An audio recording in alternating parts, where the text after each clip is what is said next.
हाँ जी, नमस्कार। मेरा नाम है सोनू गुजर और मैं आप लोगों को राजस्थान हिस्ट्री का एक शानदार सा टॉपिक लेके आया हूँ। टॉपिक का नाम है प्रजामंडल। प्रजामंडल की स्थापना का जो मुख्य उद्देश्य था वो था उत्तरदायी शासन की स्थापना करना, कि राजाओं का जो राज था वो प्रजा के प्रति उत्तरदायी नहीं था। अब जनता ये चाहती थी कि राजा जनता में से एक दो प्रतिनिधि चुने और प्रतिनिधि चुनकर उनको अपनी सरकार में शामिल करे। यही उत्तरदायी शासन की स्थापना के लिए प्रजामंडलों की स्थापना हुई थी। प्रजामंडलों की स्थापना होती है अपने 1931 से, और 1931 में अपने दो प्रजामंडल बनते हैं भाई। एक तो बनता है जयपुर प्रजामंडल और एक बनता है अपना बूंदी प्रजामंडल। तो प्रजामंडलों की स्थापना 1931 से हो गई थी और 1931 में अपने दो प्रजामंडल बनते हैं, जयपुर प्रजामंडल और बूंदी प्रजामंडल। आगे सन आया 1934 और 1934 में भी अपने दो प्रजामंडल बने। एक तो मारवाड़ प्रजामंडल और एक बना था हाड़ौती प्रजामंडल। तो 1934 में भी अपने दो प्रजामंडल बने हैं, मारवाड़ प्रजामंडल और हाड़ौती प्रजामंडल। सन आया 1936, ये 1934 है भाई। सन आया 1936 और 1936 में भी अपने दो प्रजामंडल बने। एक तो बना था बीकानेर प्रजामंडल और दूसरा बना था अपना धौलपुर प्रजामंडल। तो 1936 में भी अपने दो प्रजामंडल बने, बीकानेर प्रजामंडल और धौलपुर प्रजामंडल। सन आया 1938। 1938 में अपने को 5 प्रजामंडल देखने को मिलते हैं। सबसे ज़्यादा 1938 में ही बने थे, जैसे ABC। एक बना था मेवाड़ प्रजामंडल और एक बना था अपना शाहपुरा प्रजामंडल। ए का मतलब है अलवर प्रजामंडल, बी का मतलब है भरतपुर प्रजामंडल और सी का मतलब है अपना करौली प्रजामंडल। तो 1938 में अपने 5 प्रजामंडल अपने को देखने को मिलते हैं। सबसे ज़्यादा प्रजामंडलों की स्थापना 1938 में हुई है। अलवर प्रजामंडल, भरतपुर प्रजामंडल, करौली प्रजामंडल, एक मेवाड़ है और एक शाहपुरा प्रजामंडल। सन आया 1939। 1939 में अपने को 3 प्रजामंडल देखने को मिलते हैं। जैसे कौन कौन से मिलते हैं? KKS।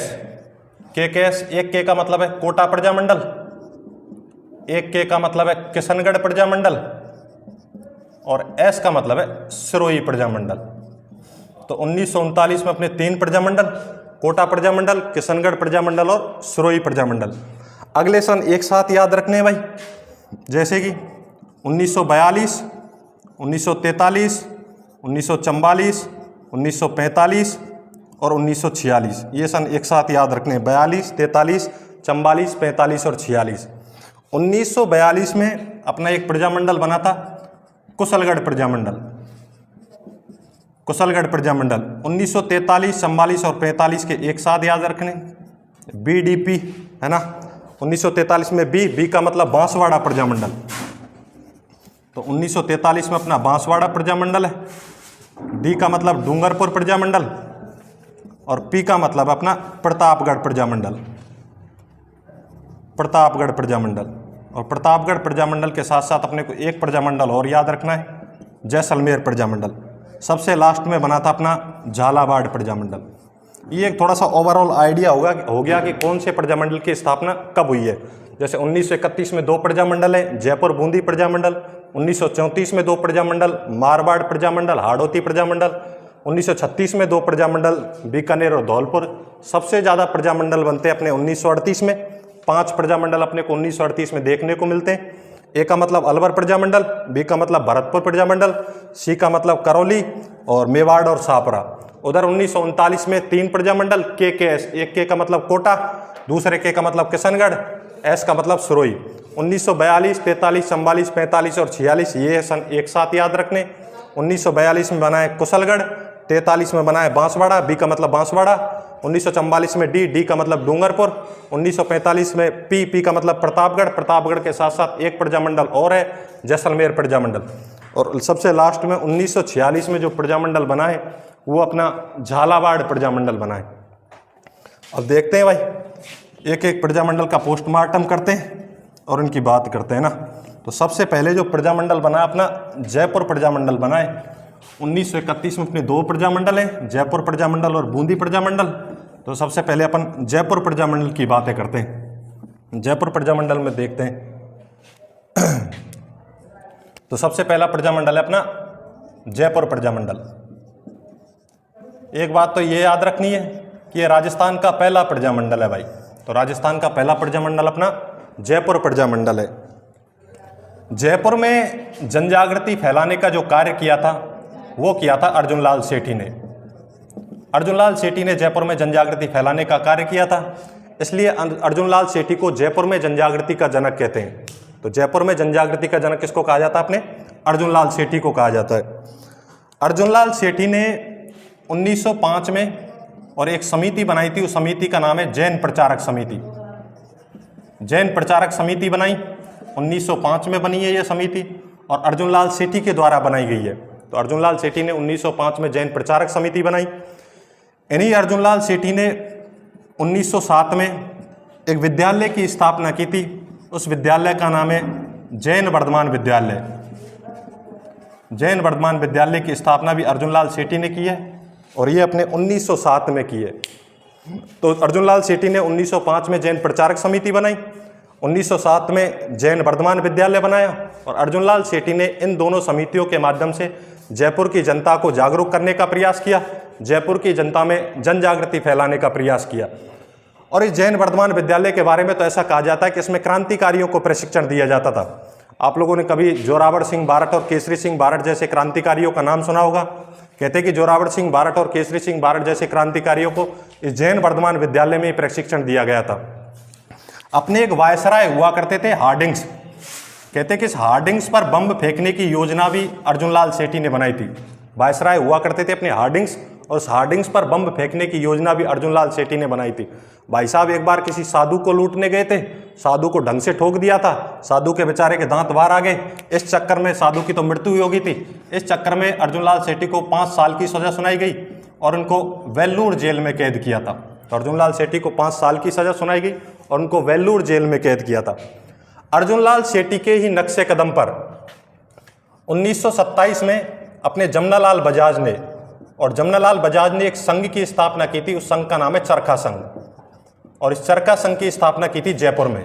तो अर्जुन लाल सेठी के नक्शे कदम पर 1927 में जमनालाल बजाज ने एक संघ की स्थापना की थी। उस संघ का नाम है चरखा संघ और चरखा संघ की स्थापना हुई थी जयपुर में। सन आया 1931।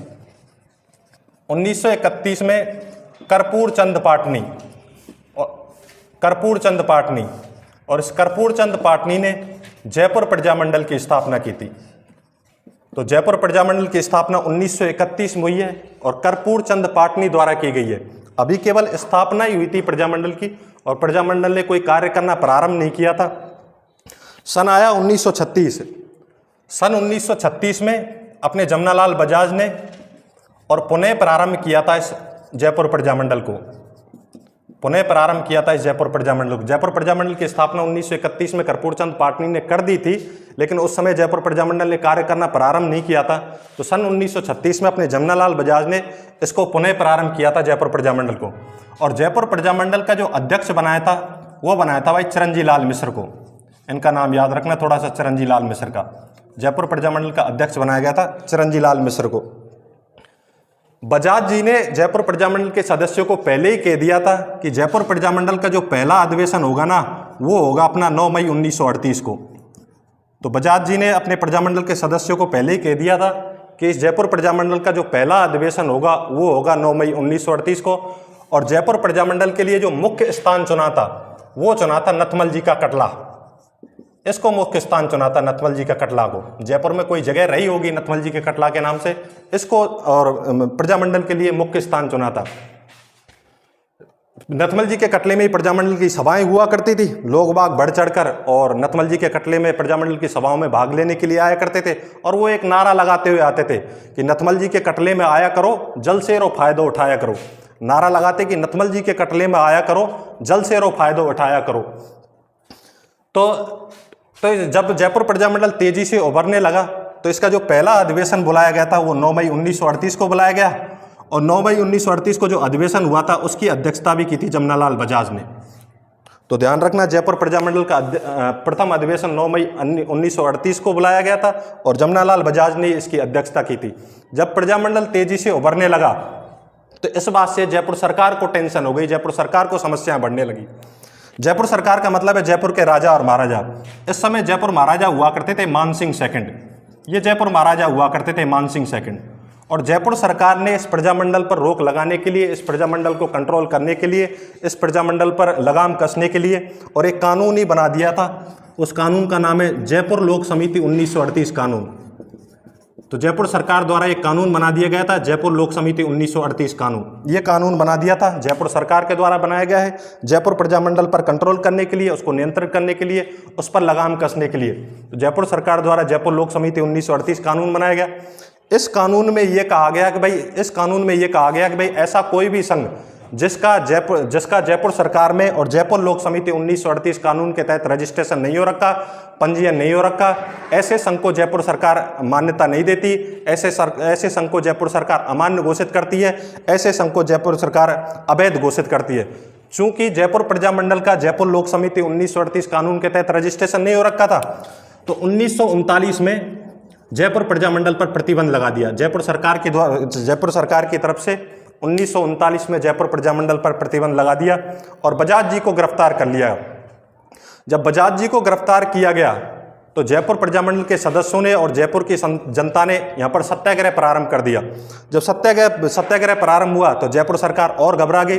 तो जयपुर सरकार ने गांधी जी से बातचीत की, क्योंकि भारत में सत्याग्रह की रूपरेखा तैयार करने वाले कोई व्यक्ति थे, वो हुआ करते थे गांधी जी। गांधी जी से बातचीत की जयपुर सरकार ने कि गांधी जी, अगर जयपुर में ये सत्याग्रह बंद कर दिया जाए तो हम बजाज जी को रिहा कर देंगे और प्रजामंडल का रजिस्ट्रेशन भी कर देंगे। तो कहते हैं कि गांधी जी के हस्तक्षेप के बाद और जयपुर में सत्याग्रह बंद कर दिया गया और 1940 में बजाज जी को रिहा कर दिया गया और 1940 में ही जयपुर प्रजामंडल का पंजीयन भी कर दिया गया, इसका रजिस्ट्रेशन भी कर दिया गया। एक बात और याद रखनी है अपने को कि जब ये सत्याग्रह प्रारंभ हुआ था, जयपुर में जब सत्याग्रह प्रारंभ हुआ था, उस समय एक महिला को गिरफ्तार किया गया था, उसका नाम है दुर्गावती शर्मा।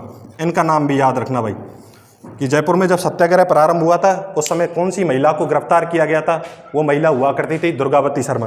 तो 1940 में जमनालाल बजाज को रिहा कर दिया गया। 1940 में ही जयपुर प्रजामंडल का पंजीयन कर दिया गया, रजिस्ट्रेशन कर दिया गया। रजिस्ट्रेशन करने का सीधा सा मतलब ये था कि जयपुर प्रजामंडल अब कोई सभाएं करती है तो उन सभाओं पर जयपुर सरकार किसी भी प्रकार की कोई रोक नहीं लगाएगी। सन आया 1942। 1942 में अपने गांधी जी ने एक भारत में आंदोलन चलाया था, उस आंदोलन का नाम है भारत छोड़ो आंदोलन। तो भारत छोड़ो आंदोलन गांधी जी द्वारा चलाया गया है और 1942 में चलाया गया है।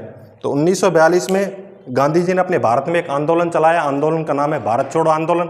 जब ये भारत छोड़ो आंदोलन प्रारंभ हुआ, अब जयपुर सरकार को और टेंशन हुई और जयपुर सरकार को लगा कि यार जयपुर में पहले से ही प्रजामंडल उग्र हो रखा है और यदि गलती से जयपुर प्रजामंडल ने भारत छोड़ो आंदोलन में भाग ले लिया तो जयपुर सरकार के लिए और टेंशन बढ़ जाएगी, जयपुर की स्थिति और नाजुक हो जाएगी। तब मानसिंह सेकंड ने, ये जयपुर के महाराजा हुआ करते थे मानसिंह सेकंड, तो मानसिंह सेकंड ने अपने प्रधानमंत्री से बातचीत की। इनके प्रधानमंत्री का नाम है मिर्जा इस्माइल, इनका नाम भी याद रखना भाई, मिर्जा इस्माइल का नाम। ये जयपुर के प्रधानमंत्री हुआ करते थे। 1940 में ही प्रजामंडल का अध्यक्ष बनाया गया था हीरालाल शास्त्री को।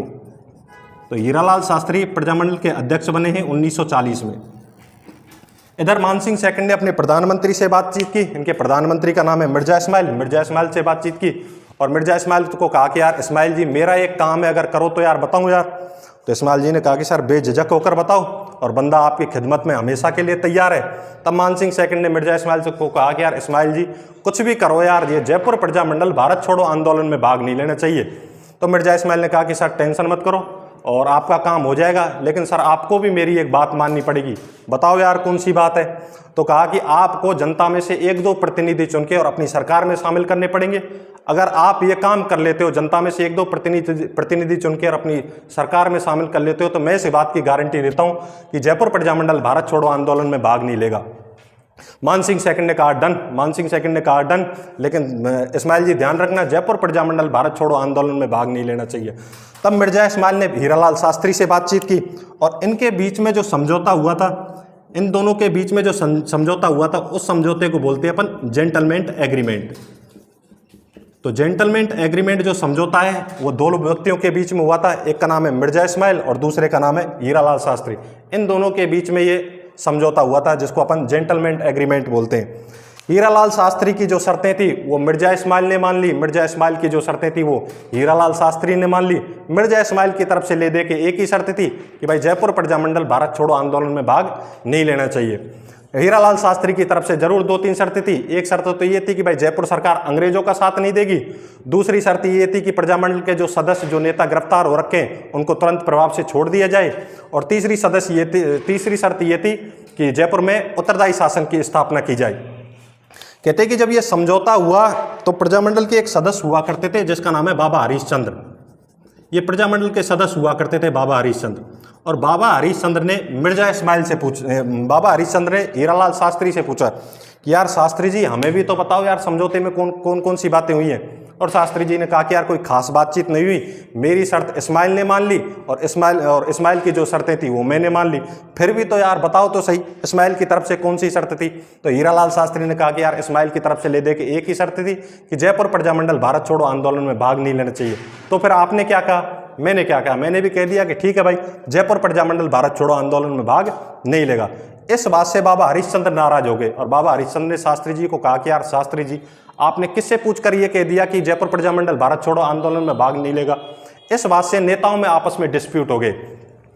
अब बाबा हरीशचंद्र तो ये कहें कि जयपुर प्रजामंडल भारत छोड़ो आंदोलन में भाग लेगा, और हीरालाल शास्त्री ये कहें कि जयपुर प्रजामंडल भारत छोड़ो आंदोलन में भाग नहीं लेगा। अब जयपुर प्रजामंडल 2 ग्रुप में, 2 खेमों में बट गया।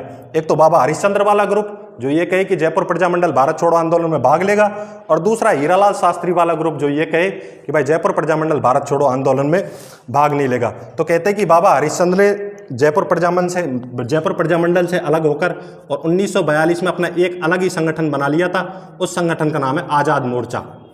तो इस आज़ाद मोर्चे का गठन 1942 में हुआ है, बाबा हरीशचंद्र ने किया है। बाबा हरीशचंद्र पहले जयपुर प्रजामंडल के सदस्य हुआ करते थे। इस आज़ाद मोर्चा में कई सदस्य हुआ करते थे, जैसे एक तो खुद बाबा हरीशचंद्र ही हुआ करते थे, एक हुआ करते थे कोई दौलतमल भंडारी, ये आज़ाद मोर्चा के सदस्य हुआ करते थे। एक हुआ करते थे कोई गुलाबचंद कासली वाला, ये आज़ाद मोर्चा के सदस्य हुआ करते थे। और एक हुआ करते थे अपने हंस डी राय, ये मुख्य सदस्य हुआ करते थे आज़ाद मोर्चा के, हंस डी राय। तो आज़ाद मोर्चा के एक सदस्य खुद बाबा हरीशचंद्र थे, दूसरे दौलतमल भंडारी हैं, तीसरे गुलाबचंद कासली वाला हैं, और चौथे अपने हंस डी राय हैं। तो अपने को ये बात याद रखनी है कि आज़ाद मोर्चा के सदस्यों ने तो भारत छोड़ो आंदोलन में भाग लिया था, लेकिन हीरालाल शास्त्री के नेतृत्व में और जयपुर प्रजामंडल ने भारत छोड़ो आंदोलन में भाग नहीं लिया था। समय चलता रहा। सन आया 1944, और 1944 में जयपुर प्रजामंडल का एक अधिवेशन हुआ, और इस अधिवेशन की जो अध्यक्षता की थी वो की थी जानकी देवी बजाज ने। जानकी देवी बजाज ने इस अधिवेशन की अध्यक्षता की थी। जानकी देवी बजाज ने, जमनालाल बजाज की पत्नी है जानकी देवी बजाज। तो 1944 में जो प्रजामंडल का अधिवेशन हुआ था उसकी अध्यक्षता की थी जानकी देवी बजाज ने। सन आया 1945। 1945 में अपने पंडित जवाहरलाल नेहरू का जयपुर में आना हुआ, और पंडित जवाहरलाल नेहरू ने इस आज़ाद मोर्चे का विलय वापस से प्रजामंडल में ही कर दिया। तो थोड़ा सा ध्यान रखना है कि आज़ाद मोर्चे का विलय और प्रजामंडल में किसने किया था? पंडित जवाहरलाल नेहरू ने किया था। पंडित जवाहरलाल नेहरू अपने 1945 में जयपुर आए थे। सन आया 1946। 1946 में जयपुर में उत्तरदायी शासन की स्थापना कर दी गई। प्रजामंडलों का मुख्य उद्देश्य यही था, उत्तरदायी शासन की स्थापना करना, और जनता में से एक मंत्री चुना गया था जिसका नाम था देवी शंकर तिवारी। देवी शंकर तिवारी को जनता में से एक मंत्री चुना गया, और इस तरह से जयपुर प्रजामंडल अपना समाप्त हो जाता है। ये ओवरऑल आइडिया हो गया अपना जयपुर प्रजामंडल का।